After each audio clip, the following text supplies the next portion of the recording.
Homesteader family, welcome back to the journey. Welcome to this edition of the Sunday Monday vlog. I'm exhausted. I'm tired. I'm ready to go to sleep. It's been a busy week. A lot of different things happened this week. Some good, some bad. Don't know. Anyhow, so as we all know, this homesteader's an alien, whether you believe it or not. I know I've got doubters out there that don't believe I'm an alien, but I'm going to go down this road. I know some of you have talked about my health over the years, that I need to put on more weight, I look thin, I understand. I know a lot of you care about me, and I really, really appreciate it. Well, some of you are going to be happy to hear what the government has to say about the whole health issues. And I'm going to get a big crack out of this because my alienness came through yet again. So for those of you that don't know, or those of you that don't follow the channel or follow every Sunday Monday vlog to know what's going on, I had my VA appointment to get checked over again. And like I said, they always give me bad news. Yet again, always get bad news. But there's a couple ironic things this time around. And that is, like I talked about when I got my labs, the doctor went over that my LDL for the cholesterol is high, or not high, but it's elevated. I'm not in the high category. I'm only a few points over normal, so it's elevated. The other concern he has in all my lab work and my examination, everything, well, two things. There's two big things. So the one big thing is I believe it's glucose. I'm not a doctor. I don't pay attention to what doctors say. That's why I hadn't seen a doctor in all these years, because I hate going to doctors. But I think it's the glucose with the sugars. So he said diabetics are like way up here. Then you got your medium range. Then you got the people that get really sick from being so low. And I'm like right here, just underneath the normal. So what does the doctor tell me? Something this alien must have known. He tells me, get this, you won't believe this. What did I quit at Thanksgiving? I quit doing something. I quit drinking Coke. So he tells me, with my level being just below normal, not Diet Coke, but he recommends that, he goes, it's not healthy for you. But he said a Coke now and then would help bring your levels up to where they need to be. We got Mr. Max coming in. He wants to know what's going on. Get out the kitchen. Go. Out the kitchen. Thank you. So, for those of you that harped on me all these years about drinking Coke, look, now I even got the government telling me to drink Coke. So I told him, I said, I drink Coke. And he goes, not that often? I said, no, I drank 6 to 8 bottles a day until Thanksgiving. And he's like, did you stop drinking the Coke prior to your lab work? I said, no. I said, lab work was back like the 14th or something. I said, I just quit. And he goes, that's unreal. He goes, I've never seen somebody drink that much and not have crazy high sugar levels, glucose, whatever it's called. And he couldn't believe I'm actually drinking Coke. So now he's like, well, if you stop drinking Coke, your numbers might just plummet now. Now you might be in the severely low. So who knows? I'm going to go with what I'm doing, what I changed, because doctors want me to change. YouTube subscribers want me to change. So I'm changing for this 1 year. 1 year. November next year, they're going to redo all the labs and go over stuff. And we'll see if this change was good or this change was detrimental. And then I'll go back into debt and drink my Coke like I normally do and be healthy. The second big thing, which is another thing I changed, and that was trying to get out of debt by not driving to town, which I know I can cook here, but I don't like cooking. I don't like dishes. The doctor said his other concern is my weight. He said he wants to see me put on another 6 to 9 pounds. which I've already put on pounds. I'm up to 130.5 pounds. Normally I'm around 119 pounds. I was 116 when I went in the military. So he wants me to put on weight. He told me I'm starving myself, which my nutritional value, my health, whatever in the work that they do was fine last year. Now, for a year, I haven't been going up to Colton's into the restaurants and getting meals after being at the Homestead. So I was getting more food than I normally get here because I'm not big for eating. So he said, I'm starving myself. It's not healthy. I need to add more weight on. So there are the two concerns. He wants me to drink Coke, which I'm not. I'm not going to drink Coke for a year. I'll see how everything translates in the next blood labs. But we all know I'm an alien, so it's not going to work anyhow. So I'm going to end up going back to Coke, going back to eating out at restaurants, and doing what I do wonderfully, and that is being in debt.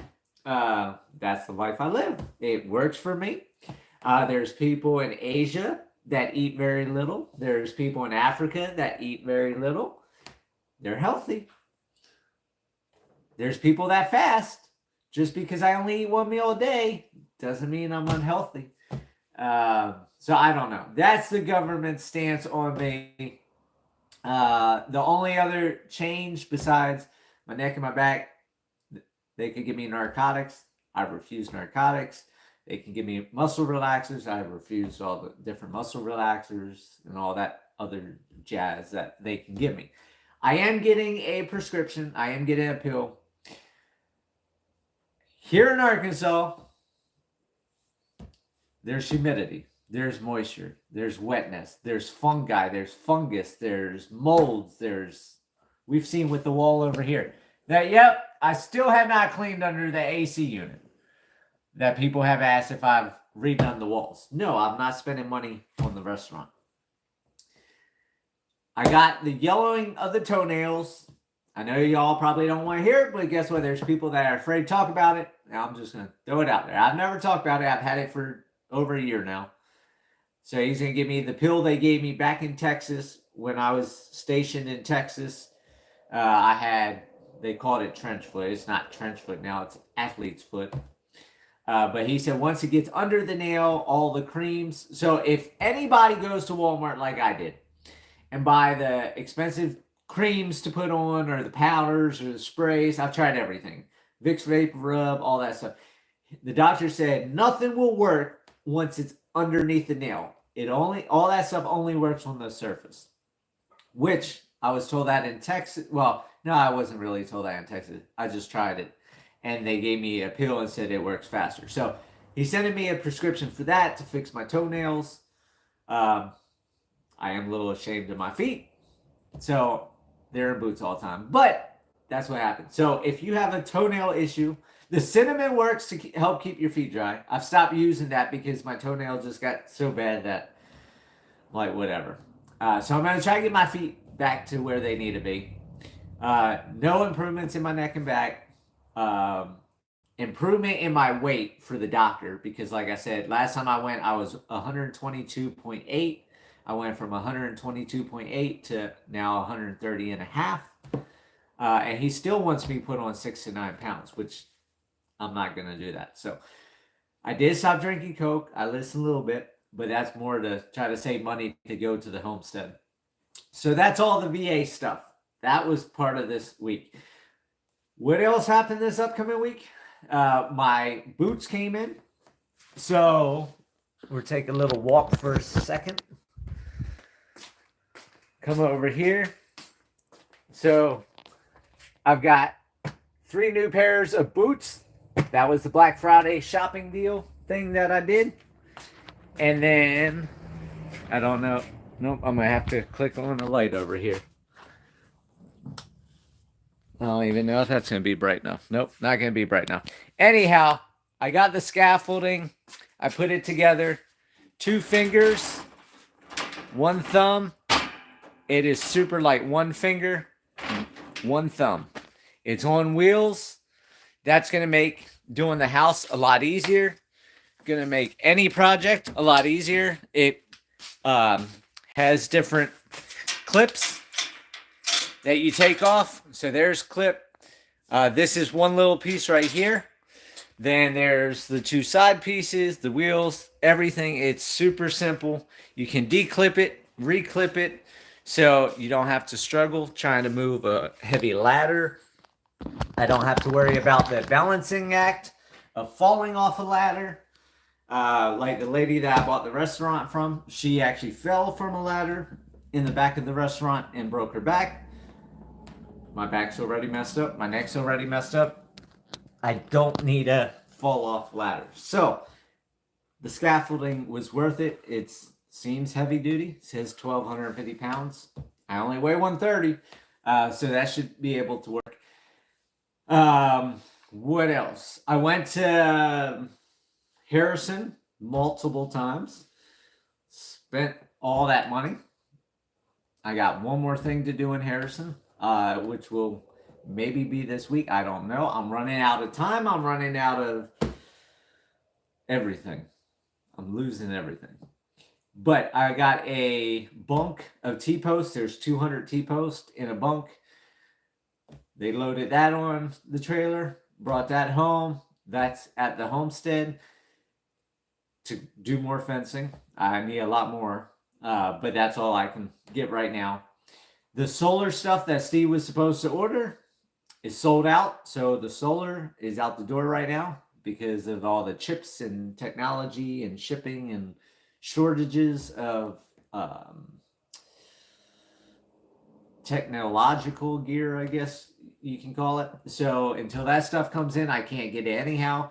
So I changed all my plans. Everything's being ramped up. The whole timeline's exploded. Not sure what's going to happen the beginning of next year. Next year is going to be a whole new world compared to what this was. So this year, at the beginning, if you guys remember, I started off, I was looking at like 6 years before I got the money from Colorado, before I could even start doing anything at the homestead. Well, now all that changed. Then the Marshall house, I go to closing in a week and a half. That's working out. Now I've got 20 acres I decided I'm going to try to sell. If that sells, then I might have that. Then, as we talked about a couple Sunday, Monday vlogs ago, the 3M earplugs thing, that finally came to fruition after, like 6 years. They're talking about possibly next year, I might be seeing that. So next year is going to be crazy. I don't know what's in store. I don't know what next year is going to hold, but my timeline's totally upended. It's changing. And the money that I just got for the Marshall house, the down payment, that went into solar, what I could get in solar. I got the bunker T-post. I've got 1,000 set aside to get the 6-inch pressure treated post to make the H braces and the corners and stuff like that, and the small I'm looking at post. This is how expensive this stuff is. It's expensive. So I gotta get the small cross post, the pressure treated post. That's what I got left over to get in Harrison. Like I said, I got the T-post. I just gotta get all the wood post, and I need 2 rolls of fencing, which that's gonna have to wait till later because I didn't budget that. I have a couple rolls left. Not gonna be enough, but it's gonna get me started. So I've been working on fencing. Been working on the different trips. I got in contact with the shed mover. So I need to call him a couple days before Christmas to get him scheduled for the first or second week of. How's it go, DT? It's going good here. Just trying to figure everything out, get everything done. But the shed guy is going to move the shed either January, the first week or second week of January. I got that money set aside. You're late. You better go sit in the corner with your dunce hat, DT. There's no excuse for that. But DT, you definitely have to go back because I know you're one that likes to know my medical stuff and what the VA told me on my doctor exam. You won't believe it. He wants me to drink Coke. You have to go back later and see that. But I'm going to get the shed moved. The thing is, we're in the first week of December, almost past the first week of December, and I haven't started on the shed. So this upcoming week, I'm probably going to do that. But before I get into what this upcoming week is, let me finish what happened this previous week. So I bought the solar from Steve, the credit card, paid credit card off. Now it's got debt on it again. Yep, we all know I live in debt. The fencing. And then because the solar's changed out, for those of you that saw the short, I bought a pond liner. $4,000 for a pond liner. It's a 50 by 50, 60 mil thick rubber. Supposed to last like 90 years. So it will be there for a while. I also bought the culverts. There's where one of the bad things happened. That was a couple trips going up to Harrison. I went and bought 4 culverts. I was hoping, well, I did 2 culverts to extend the 2 culverts that went over the road back at the back of Purdom Lane, where the water was pouring over the road every time that hole erupted. So I got that. So now there's 4 culverts going across. There's not a tiny little lane to drive across. I've got all that land. Now it's got to be worked. Ricky came, the excavator dozer guy that I told you. He came back. That's another $2,000, another 16 hours of dirt work that I ordered from him. See, I'm budgeting kind of everything. So a little fencing, little excavation, little pond liner, so on and so forth, a little solar, little to move the shed. So he got in the hole. He dug the hole. I didn't get pictures. I should have got pictures. I'll get a couple pictures to throw up. I'll also do another short back there. He hit slab rock. It's just, or shelf rock. Shelf rock, slab rock, whatever you want to call it. The bucket on his excavator is 3 feet wide, probably 3 feet deep as well. Where I dug, I don't know why, but there was a wet area back there along Purdom Lane. I showed it in my original videos. And there was a little like armadillo hole and some trees and stuff. And I dug off to the side of that. And for whatever reason, my alien luck preceded me. And I hit that water. Well, when he dug down, you got the shelf rock that goes all the way across. Well, where I dug, there's a 2-foot gap in that shelf rock. Now, he only made it to 14 feet deep. So I have an extra 20-foot culvert. And I'm not going to be able to use that. But I drilled holes just over 3 feet high on the one culvert. And so the culvert's vertical. So I'll do a short tomorrow because I'm going to be at the Homestead tomorrow because he's going to be over there to finish the last few hours and work on doing another pond in the animal pen for the animals. So I don't know how this is going to work. If it's, hey, Johnny, hope you're doing well. Do you still have Rex the kangaroo? No, I do not, MKGG. Just after I moved out here to St. Joe, Arkansas, Rex got bit by a copperhead. It took me probably about a good, I want to say 5 to 8 months. I don't know how long it took me. But I didn't talk about him for a while. And then I made a video and talked about what happened to Rex as everybody kept asking.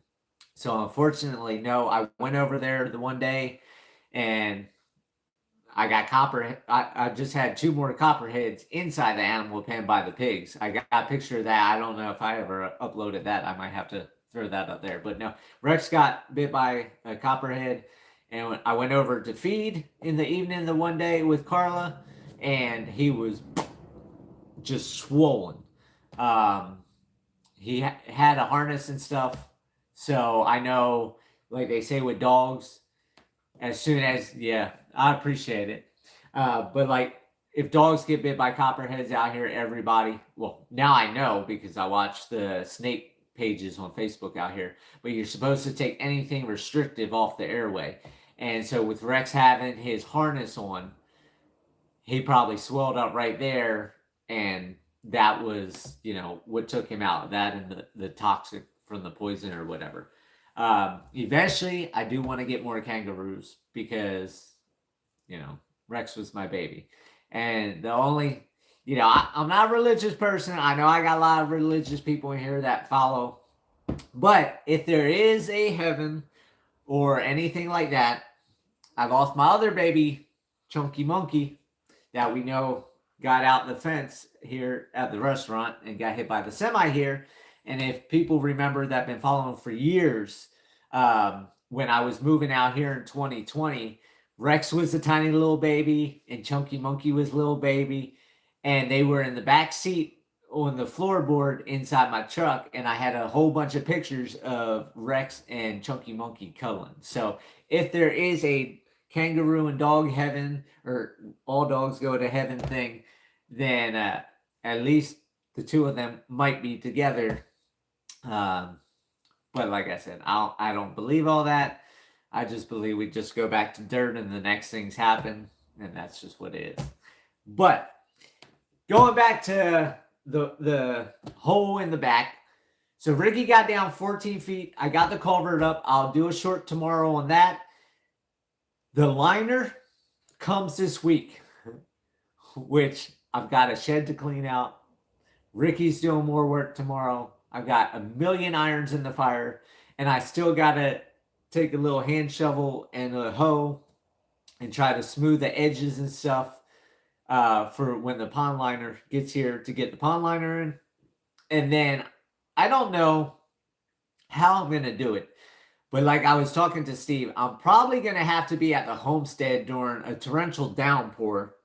So when that hole starts filling out with water, the pond liner is going to be in it. So it's going to lift the liner right up out. So I have to measure. That's another reason why I'll do the short tomorrow. I'll have to measure and see if my pipe is long enough, or my hose for the trash pump that I have, to stick down the 20-foot culvert. I know it sticks like 4 or 5 feet above the ground, so I can cut it off and get the distance. But my thought is if I'm over there in a torrential downpour, have the trash pump hose down in the culvert now. It's got 3 feet of holes, so that will fill up first. It's deeper than the regular pool area.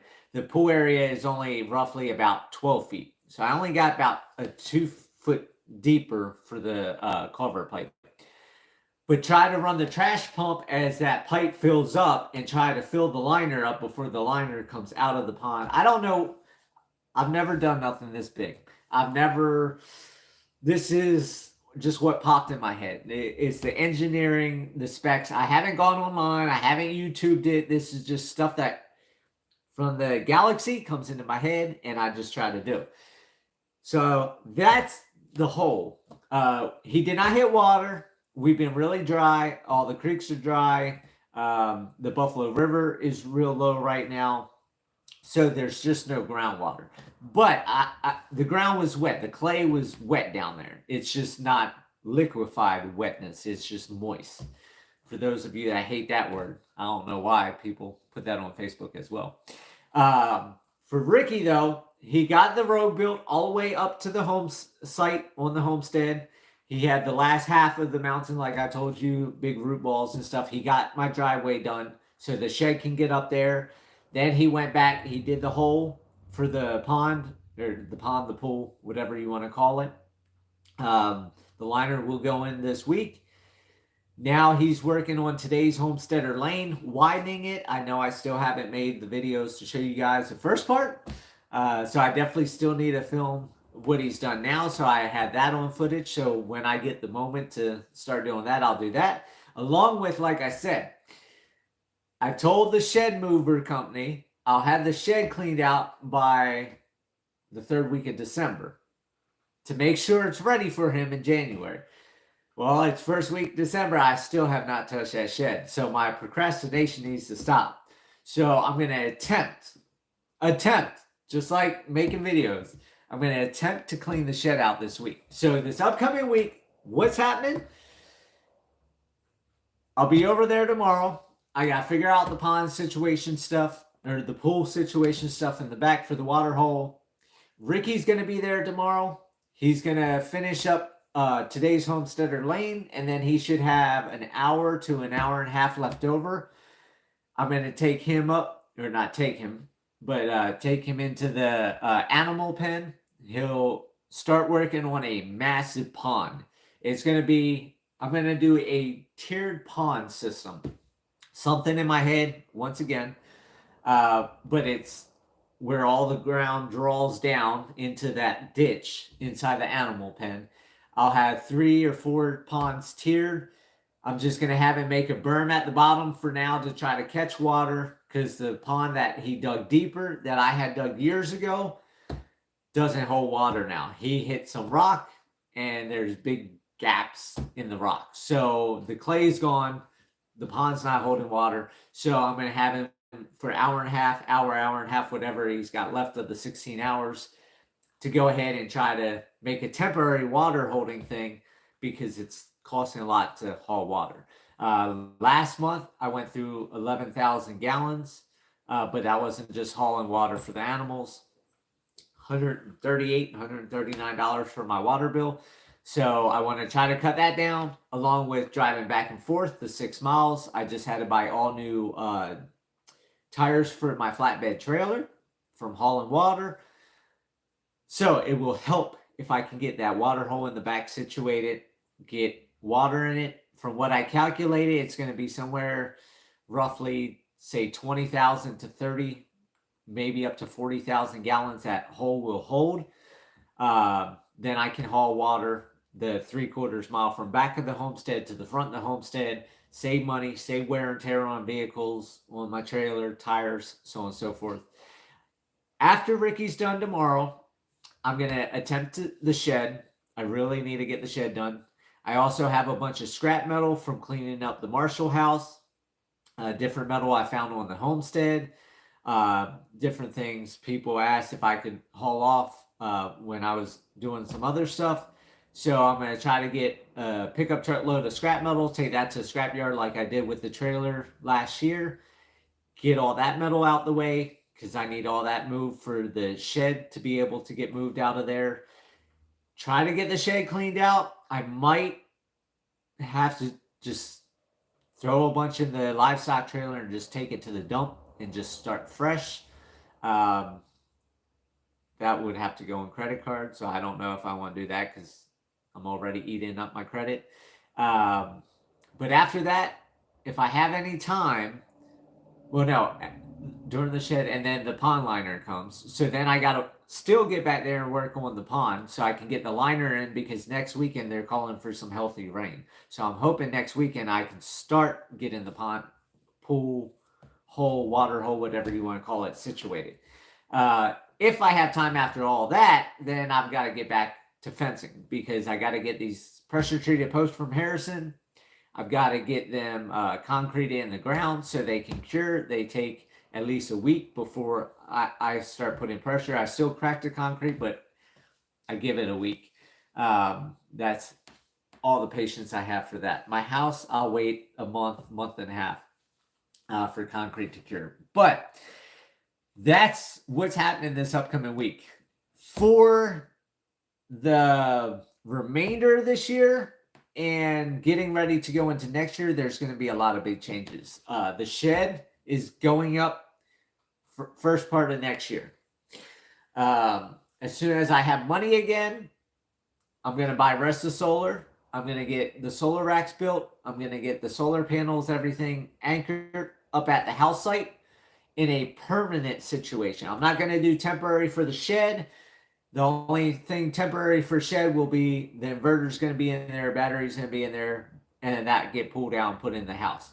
The solar panels, where the rack's going, it's going to be fixed. It's not going nowhere. Whatever else I got to do with solar, it's all going to be permanent. I took the straw bales up like I showed in one of the shorts, I believe. I'm going to take the straw bales. I got 13 of them, make some type of rectangle type area, and do a temporary garden next year. I'm saving my dog hair brushing. I'm saving the wood ash. I'm starting to save coffee grounds now. The planter pots that were out front here, as we all know, it was too hot. The asphalt from the highway just melted my plants. Only got a couple cucumbers off of anything. Everything else just fried. Also, because I didn't water, because I had too many other irons in the fire. So by having the straw bales that will hold the moisture in, that's going to get going. Once the shed is up there, I'm going to start demoing the inside of the shed. I'm going to get the mold killer spray because with everything being wet out here, that insulation's all moldy. So I'll get all that sprayed out, get the shed vented. Once that's cleaned out and I have money saved up, then I'm going to buy insulation for the shed, get the shed totally insulated. I'm going to get the inside walls redone. So I'll be buying plywood to do that. Or I might do tongue and groove. I'm not sure exactly what I'm going to do with the shed yet. Run electric in the walls so I can have outlets inside the shed, outlets on the outside of the shed. I'm not going to do any type of plumbing in the shed. The only type of plumbing I might do is I might do a sink with a PVC drop through the floor and make a run of PVC and build or just dig a hole and do like an outhouse hole that I can cover with a pallet or something, piece of plywood. Once that fills up or whatever, it's just going to be water. It's not going to be anything toilet right now. I'm not sure what I'm going to do for a toilet. But I was talking to Steve because I know he's going to be in the same situation as me for a while. And if I can get the water hole situated in the back, I'm thinking about plumbing. We're going to do a grill area and horseshoe pits and all that. So he's talking about the stainless steel sink doing a plumbing line. So I'm thinking about doing a shower unit back there. So that way, when I'm done working for a day, I can go back, take my shower, then go up to my shed. When he's done working, he can go take a shower, so on and so forth. Because if we have 20 to 40,000 gallons of water in that hole, yeah, it might not be the cleanest water, but I can also buy a 3-tier filter system, and that way the shower water is clean or cleaner, just not drinkable. And then he's going to figure out a solar thing for a pump back there so we don't have to run generators or the trash pump or anything like that. And he can get a solar pump thing set up, and I'll probably get the Mari hot water on-demand propane heater thing. That way there's a shower unit. And then I'll probably try to dig another like septic hole type thing. Or if I get the 20 acres homestead sold or whatever, depending how things go next year, I might get a septic tank. Just get Ricky come out, dig the hole for septic tank, put the septic tank in, and temporarily just run a pipe from the shed over. So I have a bathroom, but I won't have the drain field yet. But that's going to be something coming in the future. So a lot of things are changing. But like I said, beginning this year, I was looking at 6 years until I could even think about going to the homestead. And now I know, like, a couple months ago, I was talking about Christmas of 2025. I wanted to be on the homestead. Well, now my goal is by Christmas of 2024, next year. If I get part of the homestead sold, if the earplug money comes in, if Colorado sells, if my crypto strikes rich, if I have a billionaire donate to the homestead, if anything like that happens, my goal is to be on the homestead permanently by like June 1st of 2024. But I have to have something come through because, like I said, now I've spent all the money on the trailer tires, all 4 of them, 10-ply tires so they don't bust on rocks. The bunker T-post, I've got money set aside for the pressure-treated post, the cross members, Ricky's 16 hours excavation work, the pond liner, which was $4,000. I tell you, 20 grand goes quick. I spend 20 grand really fast. The solar, $5,000 that Steve did, and then I had to buy all the panels that Steve bought, so that was another like $2,000 on top of $5,000. So yeah, it's not cheap. And then the scaffolding, the cowboy boots, work boots, whatever you want to call it. So yeah, so until I have money to get all the metal I need for the solar rack, until inverters become available, and then be able to buy an inverter, and then still got to buy another battery, which they're like $1,800. Inverters like $1,600. So I still got a big chunk of money I need to even be able to be over there living. And then, of course, if I'm over there by June, I got to buy a AC unit and be able to get that going. Now, if I can get money from one of the things, either selling the Homestead, crypto, Colorado, a billionaire, earplugs, whatever, if I can just get enough to get me the rest of the solar system where I can be over there, and I got the money set aside to have the shed moved, that's $450. He quoted me lower, but he thought he was moving 2 sheds, so his minimum's $450, so I'm spending $450, which that's not cheap either. But I can't move the shed myself, so got to have it done. But if I can get the shed moved out there, get the solar set up, and be able to have the money buy rest of solar and a generator, then I'll get moved over there, and then this place is going on the market. I'm going to have to do a clause for like a 60-day move out or move in, because I'm going to need at least 2 months to get a shed ordered and get a shed moved out there to move all my stuff from in here into the shed. I know I wasn't talking about selling this as is, but at this point, I'm so motivated. I'm so determined. Like I said, we only live this one life. And everybody says, well, why don't you go live in the shed? Well, I don't want to give up my luxuries. But if I can get my luxuries in the shed, I'm over there by June for sure. I'm going to try in like February, March. Like I said, I got a wall propane heater, one of those blue flame things, to try to start spending some nights over there. But if I can do that, the restaurant's going on the market. I'm going to get the restaurant gone. And if I sell the restaurant after taxes, closing, fees, and all that type of stuff, and depending on what I get for it, that should give me enough to get my walls, my roof, the windows, and the door for the house. So then I'm going to start building the house. Then it's going to take the next batch of money from something selling, mainly Colorado, because that's where I have any type of money coming from, to finish a house, to do the bathroom, the kitchen, the floor, the everything else. But that is my goal right now, is try to get there by Christmas of next year.